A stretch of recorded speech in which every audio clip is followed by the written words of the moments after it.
Hello guys ଜୟ ଜଗନ୍ନାଥ ସାଙ୍ଗମାନେ। ଆଜି ଆମେ ସକାଳୁ ସକାଳୁ ଉଠୁ ଉଠୁ ଦେଖିଲା ବେଳୁ ବାହାରେ ବାଲକୁନିରେ ଏତେ କୁହୁଡ଼ି ଯେ କହିଲେ ନ ସରେ, ଯେମିତି ପାଖରେ ଠିଆ ହେଲେ ବି ଦେଖାଯିବନି।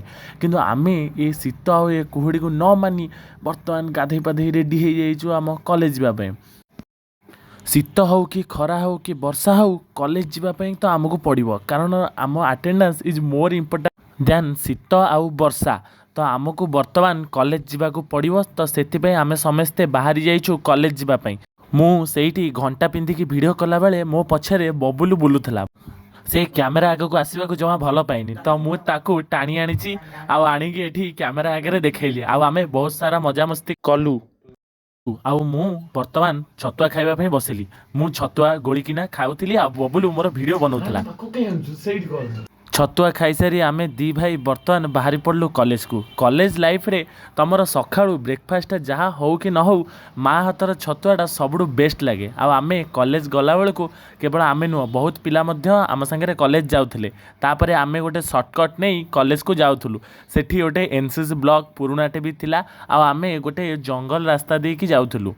ଏଇ ରାସ୍ତାଟା ଆମକୁ ବହୁତ ସର୍ଟକଟ୍ ପଡ଼େ। ଆପଣମାନେ ଦେଖିପାରୁଥିବେ କଲେଜରୁ ଏଇଟା କେତେ ସର୍ଟକଟ୍ ରହୁଛି, ପୁରା ରାସ୍ତାକୁ ରାସ୍ତା ଲାଗିଛି। ତାପରେ ମୁଁ ଯାଇକି କ୍ଲାସ୍ କଲି ଆଉ କ୍ଲାସ୍ ସାରିକି ଲାଇବ୍ରେରୀ ଗଲି। ଲାଇବ୍ରେରୀରେ ଦେଖିଲା ବେଳକୁ ଇଏ କ'ଣ, ପିଣ୍ଟୁ ଭାଇ ପୁରା ହାଇ ମାରିକିନା ଶୋଇବା ଉପରେ। ସକାଳୁ ସକାଳୁ ନିଦ ଭାଙ୍ଗିନି ତ ଉଠିକି ପଳେଇ ଆସିଛନ୍ତି। ପିଣ୍ଟୁ ଭାଇଙ୍କୁ ଗୁଡ଼୍ ମର୍ଣ୍ଣିଂ କହିଲି, ଆଉ ମୋ ପୂର୍ବରୁ ଆମ PG ବଡ଼ ଭାଇମାନେ ସମସ୍ତେ ଆସିକି ସେଠି ସିଗ୍ନେଚର୍ କରୁଥିଲେ।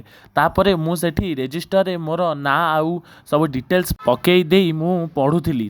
ମୋର ଗୋଟେ ସାଙ୍ଗ ସୁଭାଶିଷ ତାପରେ ଆସିକି ମୋତେ ଜଏନ୍ କଲା, ଆଉ ସିଏ ବି କ୍ୟାମେରା ଆଗକୁ ଆସିବାକୁ ମନା କରୁଥିଲା। ମୁଁ ତାକୁ ଜବରଦସ୍ତି ନେଇ ଆସିଲି।